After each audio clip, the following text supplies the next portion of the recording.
माने भक्ति के 5 रस। आप अगर भजन भक्त बनना चाहते हैं तो 5 रस आपके जीवन में आएंगे। कौन कौन? पहला रस है शांत।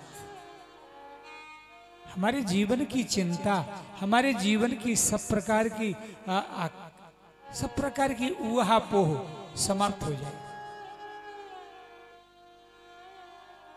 जिस प्रकार जल में मछली आनंदित रहती है, इसी प्रकार भगवत शरण में कोई चिंता नहीं होती, मन शांत हो जाता है।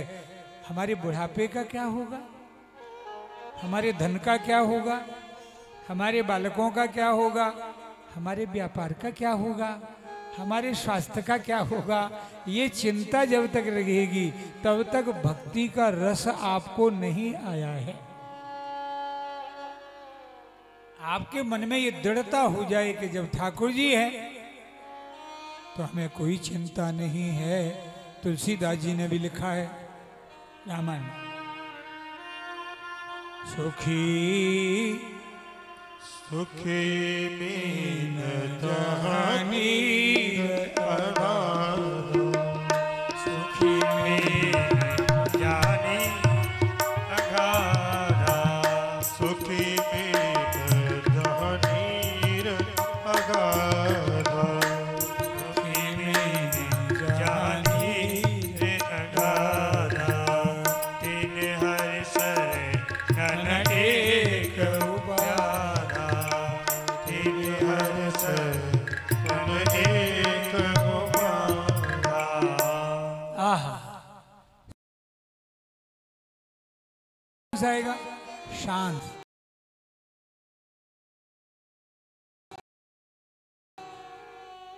मन में घबराहट, मन की बेचैनी, मन की सारी चिंताएं दूर हो जाएंगी तो ये मानना कि भक्ति का प्रथम रस आ गया।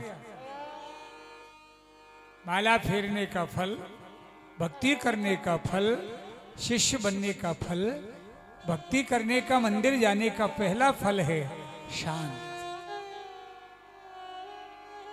और दूसरा है दास। हमारे मन में ये दृढ़ता आ जाएगी, हमारे रखवाले हैं ठाकुर जी तो हमें क्या चिंता है, हम उनके दास हैं, वो हमारे स्वामी हैं। संसार का भी नियम है कि कोई सामान्य व्यक्ति भी हमारा खूब परिचित हो जाए, आपका परिचय मुख्यमंत्री जी से हो जाए, प्रधानमंत्री जी से हो जाए और सीधे आपके फोन को उठा ले तो मालूम है बाजार में चाल बदल जाती है, अकड़ के चलने लगता है, हमसे मत टकराना, सीधा ही फोन करवाओ। जब संसार के लोगों से इतना प्रेम होता है तो इतना जीवन में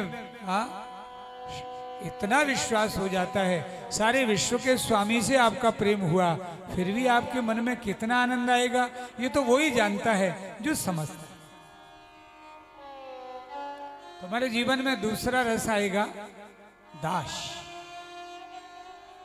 ठाकुर जी हमारे स्वामी हैं, हम भगवान के सेवक हैं, ये हमारे मन में दृढ़ भाव आ जाए। और तीसरा हमारे यहाँ रस है सख्श, माने सखा भाव।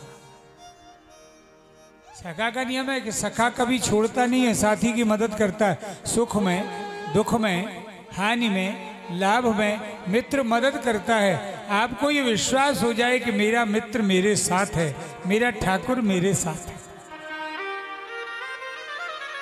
सोवत जागत शरण तिहारी, सोते समय जागते समय सुख में दुख में भगवान का विश्वास ठाकुर जी होता है। माने ऐसा दृढ़ भाव हो जाए हमारे मन में। तीसरा भाव है सक्ष, सदा भगवान अपने साथ, हम अकेले नहीं हैं। कहाँ जा रहे हो? तीर्थों को। कौन जा रहा है? ठाकुर जी जा रहा है। नहीं नहीं, हमारा एक दोस्त जरूर होना चाहिए। तो भगवान कहते हैं मेरे ते हृदय में ही बैठा हूं, तू मुझे ही नहीं पहचान रहा है, तो कहाँ जा रहा है? माने ये दृढ़ भाव हो जाए कि सक्ष भगवान मेरे साथ है। ये तीसरा रस।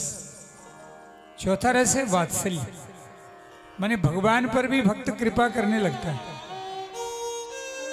हाँ, सर्दियों में रजाई उड़ाते हैं भगवान को, गर्मियों में पंखा चला रहे हैं, सवेरे ही बाल भोग लग रहा है, दोपहर को राजभोग लग रहा है और शाम को भगवान को सुला दिया, हाँ सो गए।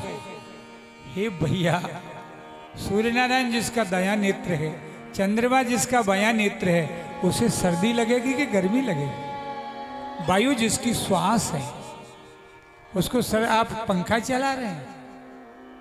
सारी दुनिया को भोजन कराने वाले को आप बाल भोग लगा रहे हैं और सारी दुनिया को चलाने वाले को सुला। ठाकुर जी सो गए, हाँ भगवान को सुला दिया।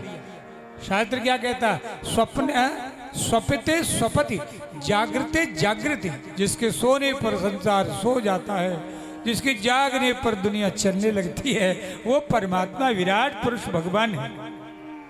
और आप भगवान को सुला रहे हैं तो दुनिया को कौन चलाएगा? ठाकुर जी सो जाएंगे तो तुम चलाओगे सुलाने वाले? पर ये कौन सा भाव है? चौथा भाव। ठाकुर जी सो रहे हैं, ठाकुर जी जाग रहे हैं, ठाकुर जी का भोग लग गया है, प्रभु का स्नान हो गया है। ये आपका वात्सल्य भक्ति का चौथा रस। और पांचवा रस है श्रृंगार अथवा माधुर्य। जब भगवान में और भक्त में कोई अंतर न लगने लगे, मेरे हृदय में गोविंद है, मैं ही भगवान कृष्ण स्वरूप। गोपियां महाराज में जब ज्यादा कृष्ण की तन्मय हो गई तो कृष्ण का अनुकरण करने लगी। कोई पूतना बन गई, कोई कृष्ण बन गई, कोई कंस बन गई, किसी ने दुपट्टा फैला दिया, आओ मैंने गिरिराज उठा दिया। उन्हें ये पता ही नहीं लगा कि हम गोपी हैं कि हम कृष्ण हैं। मानो सेव्य और सेवक का एकीकरण, तादात्म्य, इसको कहते हैं एक हो जाना। इसका अर्थ है माधुर्य। ये 5 रस भक्ति के हैं। अब आपको एक भी रस नहीं आया तो समझिए आपकी माला शुरू नहीं हुई। भागवत के सुनने का पात्र कौन है बोलो? पिबत भागवतं रसमालयं वरमुहुरहो रसिका